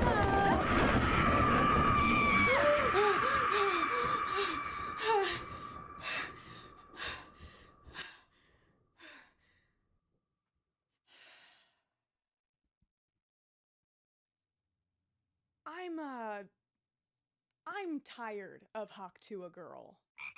Attention. If you or a loved one have had this shockingly mediocre meme foisted upon you, you may be entitled to financial compensation. Look, I'm well aware of the irony of what I'm doing. By making a video complaining about this meme, I'm only exposing new people to it and extending its life cycle so it can further ravage the algorithm like a rare form of cancer linked to asbestos exposure. Please don't wait, call 1-800-99. But I have to talk about it. Hawk to a Girl is the perfect case study of the life-changing and sometimes life-ruining modern phenomenon of going viral. Drunkenly telling a sex joke into a microphone one day and then being paraded around as a celebrity the next is a uniquely post-internet experience that I find so fascinating. From this brief interaction, Haley Welch went from having virtually no online presence whatsoever to amassing millions of followers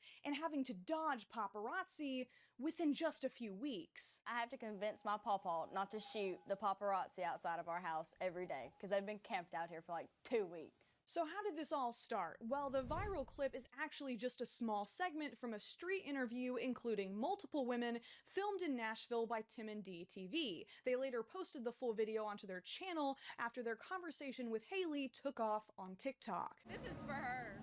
What? You know how to answer this. You got it.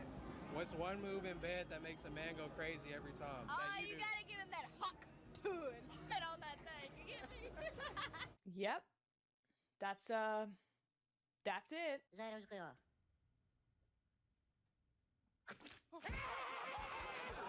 That's apparently all it takes for Rolling Stone to refer to you as a national hero.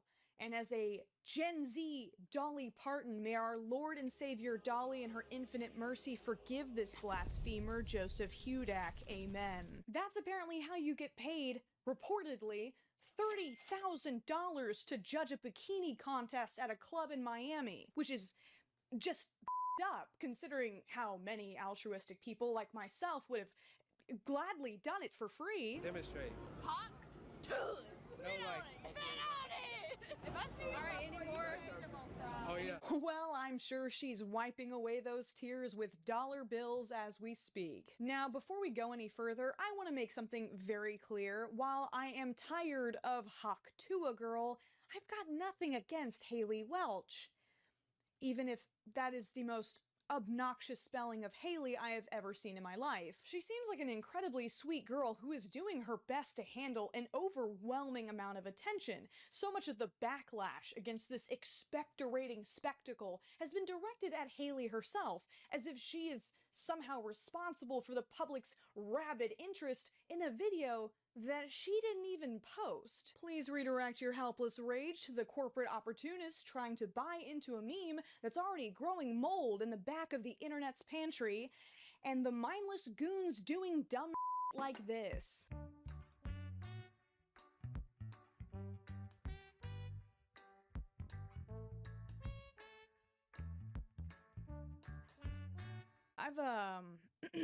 I've changed my mind about tattoos, actually.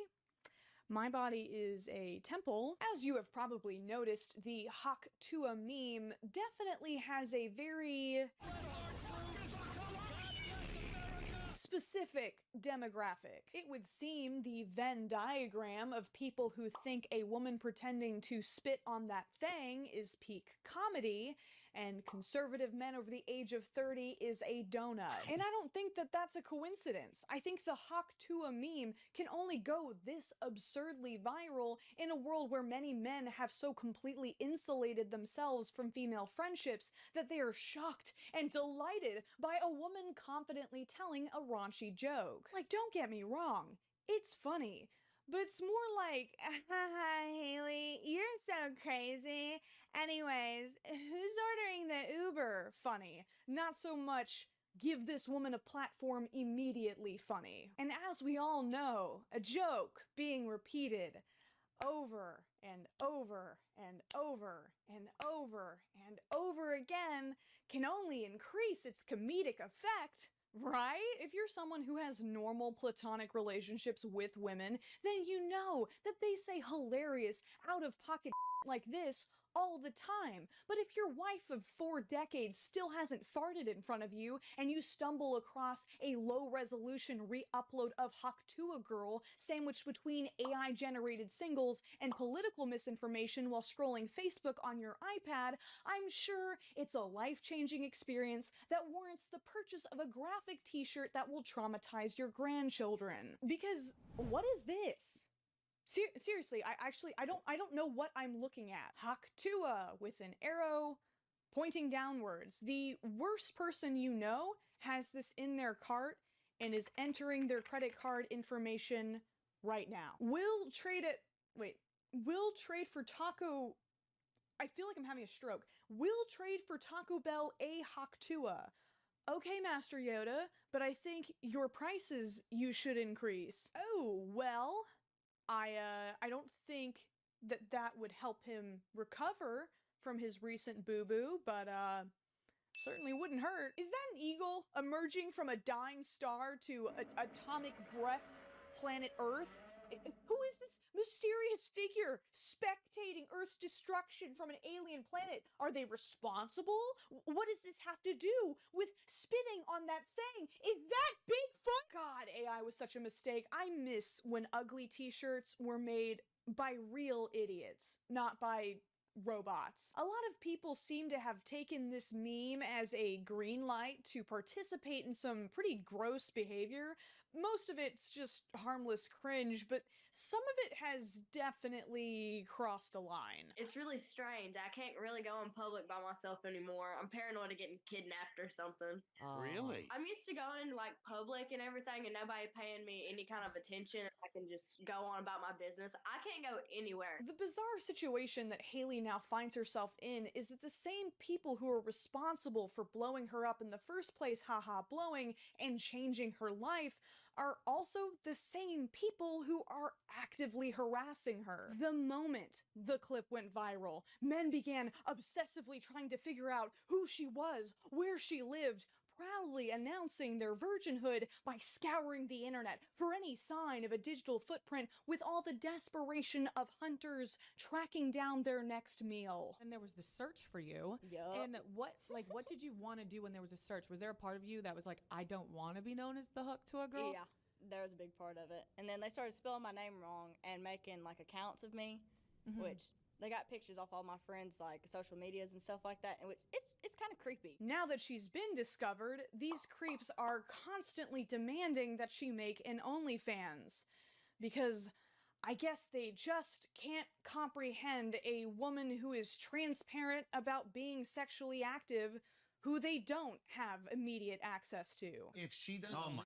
Only one video. It is one video. I'll subscribe as a family. Yes.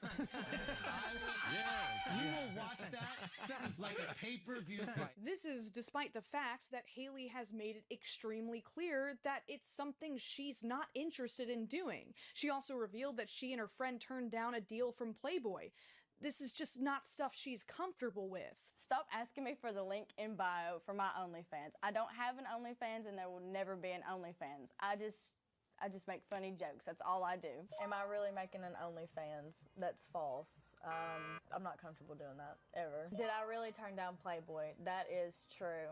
They reached out to my friend Chelsea wanting to include us in some of their stuff, and we turned it down. So that's true. Which, and I can't believe I even have to say this, does not mean that she thinks she's too good for it. Newsflash, women are allowed to not want to make that kind of content? Hello? As a gentle reminder, it's something that comes with a ton of unavoidable social stigma. It's not just a casual decision. There's a lot of personal risk to your mental health and physical safety involved, especially when you're already having to deal with degenerates like this on the daily. What are the DMs looking like these days? Okay, they're kind of creepy. Kind of creepy? Kind of creepy. Tell us more. Is it like weird? Okay, so toes. They want pictures of my toes. They want pictures of your toes? I don't want to sell pictures of my toes. No. Like, do creepy guys message you? Is it scary? Are you like, what the did I do? So the guy that does my hats, he got offered $600 like 3 days ago for me to spit in a jar and sell it. That is revolting.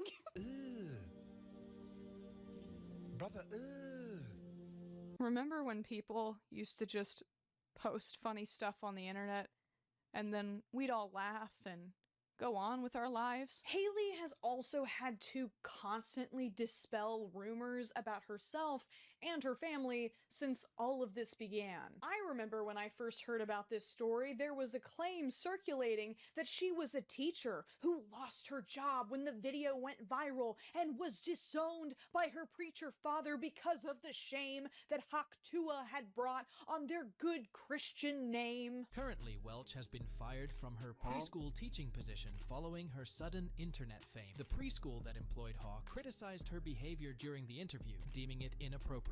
I'm a sucker for a tragic backstory, I admit it, so I fell for it, hook, line, and sinker, like the world's most gullible guppy. Turns out, none of it was true. Am I a school teacher? That's false. I worked in a spring plant for about 10 months. Did I really get fired from my job? That is false. I quit my job. Also, I've heard rumors that your dad is a preacher. My father is so far from a preacher, it's crazy. So everything has just been made up. Oh yeah, like none Okay. of it's true at all. Look, I am tired of Haktua Girl. I cannot comprehend why, out of the millions and millions and millions of terabytes of content uploaded to the internet every single day, this was the video that won the lottery. It just seems like a wildly disproportionate amount of attention for what's not even a very original joke. According to The Hollywood Reporter, Haley's new manager, Jodie Foster, Johnny Forster. That sounds like a fake name. Okay, whatever, Johnny Forster.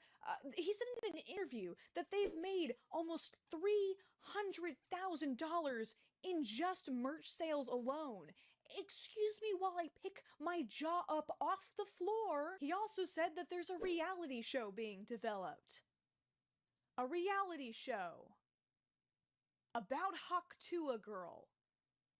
My question is, why? But it's our very exasperation with this massively overblown hype that stokes the flames even further. Our comments and reactions, whether positive or negative, are all just hot air hoisting Haktua higher and higher. Admittedly, careers have started in stranger ways, and personally, I think she's making all the right moves. She's from a small town in Tennessee, completely unfamiliar with the entertainment world. Of course, she should hire representation to make sure she gets the most out of this once-in-a-lifetime opportunity. Online shop owners immediately descended like a committee of vultures to mass-produce shirts, hats, and stickers with her face on them.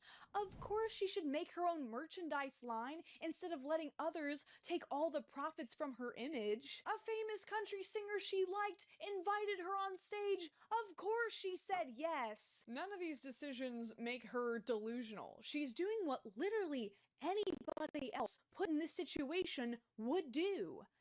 Getting while the getting's good. But Haley is in a very precarious position right now. Memes no longer have the years-long lifespans that the poorly scribbled reaction faces, cute dogs, and expressive babies of old once had. The coveted position of internet celebrity has more influence than ever before, but the average user has the attention span of a skibbity toilet toddler. Countless people have been thrust into the limelight only for the algorithm that gave to also be the algorithm that taketh away, leaving them, as a random example, panhandling on TikTok Live. Hawktua is already a US senator in internet years, and the comment sections underneath Haley's posts are quickly filling with trolls telling her that her 15 minutes of fame are up. Comments that she has been handling with optimism. Counting down my last 15 minutes. Everybody in the comments is saying hi, I have 15 minutes of fame, and if that's the case, then I'm going to spend it doing something good. Today, we're taking all of this down to the local animal shelter. Smart move, Johnny Forster. Keep that PR team working overtime, though. It's gonna take a lot more than optimism to keep the public's interest. She has a closing window to figure out how she's gonna diversify. If Haley Welch is going to find long-term success, it will be by applying her southern charm and fun personality to new projects, leaving the Hawktua meme behind as quickly as possible, which it seems like she's trying to do. What are your plans moving forward? Like, do you want to still be the Hawktua girl, or do you want to, like... I don't really want that to be, like, my image. Yeah. Like, Hawktua girl. I don't see that being, like, my thing. You know? Yeah, I don't want to be known as that. One-trick ponies don't survive long, and if that team she's hired are worth their paycheck, they know that the clock is ticking before they're beating the last couple dollars out of a dead horse like a really sad piñata. Worst case scenario though, she's made an unimaginable amount of money to support herself and her family for years to come. I hope she gets her back. And I also hope I never see this video again. Oh,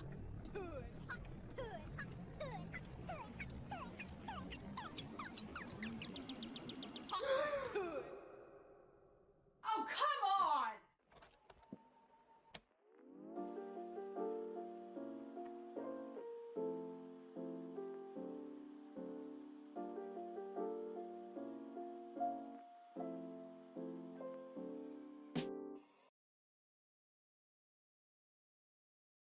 Welcome to the Daily Show. I'm George Glover, and we are live, everybody! Yes! Dear Lord, they're wrapping up the Republican National Convention as we speak. The excitement is palpable. Or is that soul-shaking fear? They feel eerily similar. And if that wasn't... Yeah, it's illegal to try to kill a candidate for president. Good night, everyone. Okay, all right. But what happened to Donald Trump and the people at his rally was disturbing and wrong. I think I speak for the vast majority of Americans in expressing that they are glad he was not assassinated. And to the people who died and were injured, they have my deepest condolences. Such acts are the antithesis of our democratic system. And I'm sorry that Donald Trump was shot with a gun. Really seems like we should be able to put some common sense regulations on those kinds of weapons. And hey, I'm just gonna say something really controversial. Whether it's a candidate for president or a school full of children, people should not shoot them with guns. Now, at this juncture, the FBI has still not pinned down the motive for why Thomas Crooks tried to assassinate Trump at his Pennsylvania rally last Saturday afternoon, killing one person and injuring 3 more, including Trump. But this act of violence raises a host of legal questions. What crimes would he have been charged with if he lived? Could his parents face liability? Could there be liability for the security failures? And is there liability for the heated rhetoric leading up to the assassination attempt? But here are the facts as we know them at the time of this filming. 20-year-old Republican Thomas Matthew Crooks climbed up onto a rooftop 150 yards from the stage where Donald Trump was holding a campaign rally in Butler, Pennsylvania. He fired an AR-style .556 caliber semi-automatic rifle towards the stage, killing 50-year-old fireman Corey Comparatore, wounding 2 others and striking Trump in the right ear. Crooks allegedly fired as many as 8 rounds before a Secret Service sniper shot Crooks dead. Reports say that Crooks purchased 50 rounds of ammunition on the day of the shooting, and investigators later found 2 improvised explosive devices in his car and another in his home. Crooks' profile seems to be similar to other shooters in his age range in that he was troubled, interested in firearms, and struggling to figure out what to do with his life. He was asked to leave the high school gun club because he was a poor shot. He wore hunting gear and camouflage to school, and some students bullied him for it. One classmate told the New York Times, quote, "Those other kids would always say, 'Hey, look at the school shooter over there.' They would tease him about his poor hygiene, his body odor. He was an easy target."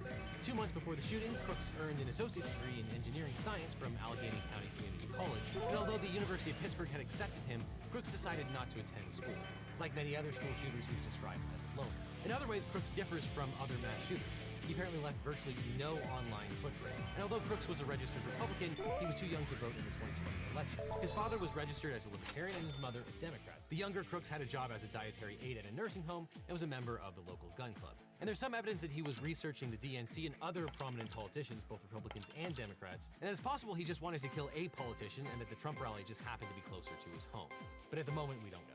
Now, after the shooting, the FBI immediately took over the case from local police. A spokesman said that they were investigating the shooting as a potential domestic terrorism act, and as of right now, the FBI believes that Crooks acted alone and that there are currently no public safety concerns. At present, we have not identified an ideology associated with the subject, but I want to remind everyone that we're still very early in this investigation. So if Crooks had survived, what would he have been charged with? Well, to start with, murder and attempted murder for killing 1 person and wounding 3 others. But there would have been other criminal charges as well. Generally, those are state crimes, and there's no doubt that Crooks would have been charged with attempted first-degree murder. In Pennsylvania, that is a criminal homicide that constitutes murder of the first degree when it is committed by an intentional killing. There seems little doubt that he tried to intentionally kill Donald Trump, but was unsuccessful. And during the course of his attempted murder in the first degree, he ended up killing a bystander. Now, that would have made him liable for murder in the second degree, because murder in the second degree under Pennsylvania law is their felony murder rule. In the course of committing the felony of attempted murder in the first degree, he wound up killing a second person, which would have made him liable for murder in the second degree. But given the high-profile nature of things and the fact that the target was a presidential candidate, I'm sure the feds certainly would have wanted to crack at it too.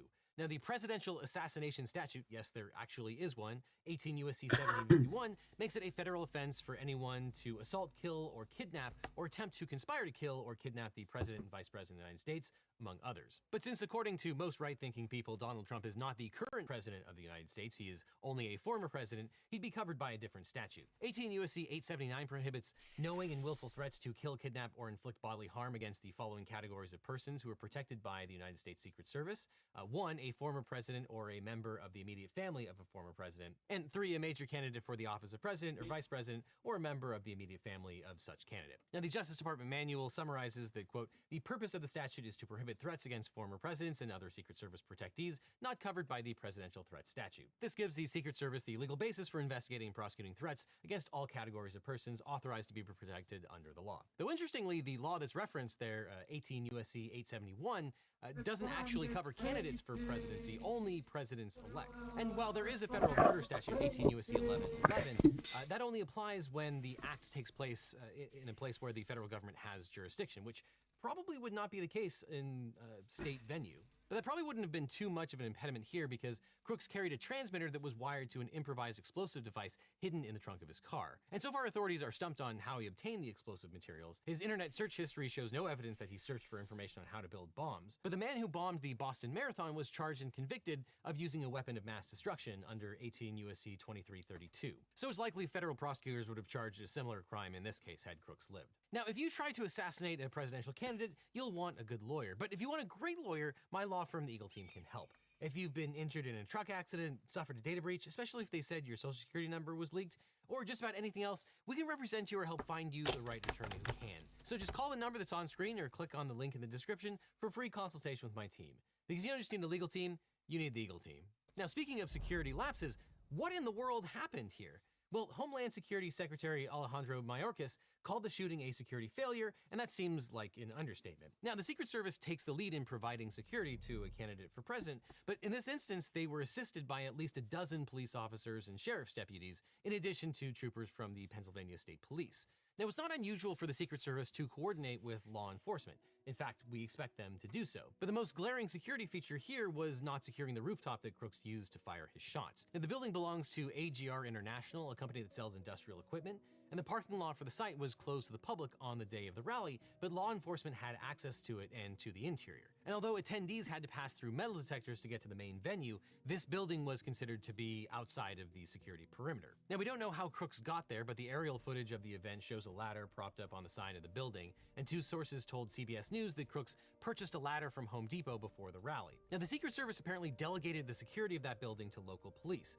People at the rally told law enforcement that there was a man with a gun on the roof, and according to a cell phone video made by one of the attendees, police knew that Crooks was on top of the roof for at least 86 seconds before he opened fire. Officer, people in our country that shouldn't be here. Dangerous people. Criminals. We have criminals. We have Now, the Butte Township Police may have been responsible for securing that building. Butler County Sheriff Michael T. Sloop told the Washington Post that, quote, that one local police officer did confront Crooks before the shooting. It was not immediately clear whether that officer was the one seen examining the building in the newly surfaced video footage. The officer hoisted himself up on the roof to check on reports of a suspicious man, Sloop said, but the officer, who was not able to access a gun because he was gripping the edge of the roof, had to drop down when the shooter aimed his weapon at him, the sheriff said. He lets go because he doesn't want to get killed, Sloop said. The shooter then began firing at the rally site. And according to local law enforcement, quote, a sniper from a local tactical team deployed to assist the U.S. Secret Service at the rally took a picture of the gunman and saw him looking through a rangefinder minutes before he opened fire. And according to a local news outlet, there was a sniper who was one of 3 members of a local tactical team stationed inside the building. The operations plan, which presumably was approved in conjunction with the Secret Service, stationed the snipers inside the building where they looked out the windows toward the crowd. And this CBS News map of the scene also shows trees that may have obstructed their view. But it looks bad that cops didn't spot Crooks on the roof and attendees saw him first. Now, if we assume that all of that is true, do these local cops and the departments have legal culpability? Yeah, that's not how any of this works. Under a case called DeShaney versus Winnebago County Department of Social Services and Town of Castle Rock, Colorado versus Gonzalez, law enforcement officers have a duty to the public, but not to individual citizens. This is known as the public duty doctrine. And that doctrine means that officers don't have a duty to protect citizens from harm from a third party. In other words, there is no clear duty to protect. And in this case, that probably makes extra sense because the Trump campaign has a history of using outdoor insecure venues where they don't have to pay venue fees rather than much more secure arenas where the security can be controlled. And apparently they've been warned many times about this risk. But what about the shooter's parents? Crooks' parents are licensed professional social workers. The father, Matthew Crooks, was a member of the Clarion Sportsman Club, and investigators said that in 2013, Matthew bought the rifle used in the shooting. And an email address linked to the father purchased gun parts from eBay. So did the parents have any idea that their son was dangerous? Well, we don't have many facts about their relationship with their son other than the fact that he was still living at home. A news report said that, quote, after Crooks opened fire, his father called police to say that he was worried that his son and his AR rifle were missing, but generally a person's family members are not responsible for the acts of a person who commits murder. But of course, you may remember that new legal ground was broken in Michigan when the parents of a school shooter were convicted of involuntary manslaughter when they failed to stop their son from killing. And it looks like the shooter was actually worried about what might happen to his parents because the FBI says he researched the Crumbly incident before he planned the assassination. The district attorney charged Jennifer and James Crumbly with 4 counts of involuntary manslaughter, 1 for each person their son murdered. But that case was unusual because there were a lot of red flags that would have caused most people to immediately seek help.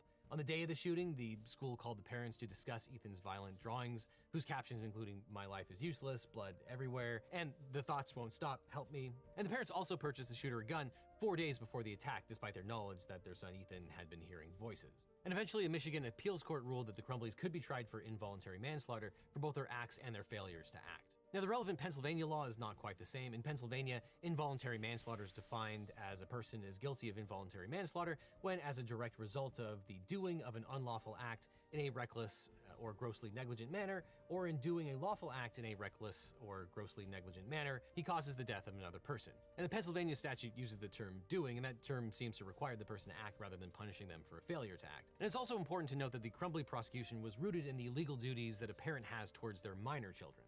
Here, the shooter was 20 years old, he was not a minor, So the same principles of a parent controlling their minor child probably wouldn't apply. And the gun that the shooter allegedly used was purchased by the father in 2013. It doesn't seem similar to James Crumbly buying a gun for his 15-year-old who was hearing voices just days before the shooting. And of course, some people are pointing fingers at the Democrats. President Biden is under fire for the unfortunate coincidence of telling major donors that he was going to put Trump in the bullseye. It was a mistake to use the word. I didn't say crosshairs. I meant bullseye. I meant focus on him. Focus on what he's doing. Focus on his policies. Just hours before the assassination attempt. And other Democrats are in trouble for using apocalyptic rhetoric about the potential consequences of Trump being elected for a second term. And we've talked a lot about whether a person's speech can give rise to criminal charges, and the short answer is usually not. The First Amendment almost always protects this kind of speech, and even if you read this language as calling for violence or illegality, which seems incorrect, in Brandenburg versus Ohio, the Supreme Court established a two-part test for when the government may criminalize speech advocating for the use of force or crime. To criminalize such speech, the speech must be directed to inciting and producing imminent lawless action, and the speech is likely to incite or produce such action. And all of that is missing here. But it's been hard to determine the shooter's motives because he seems to have no online presence. So he probably doesn't need today's sponsor, Incogni. But for everyone else who cares about online privacy, Incogni is for you because Incogni fights back. Incogni removes your personal data from online data brokers by reaching out directly and forcing them to take your personal info down. If these data brokers fight back, Incogni will take care of that too. These data brokers might be the reason why in the US, you can search your name and find a bunch of websites that will give anyone your home address, phone number, and extensive history. They also might be the reason why you're getting so many spam calls lately, or even why someone might be stealing your identity.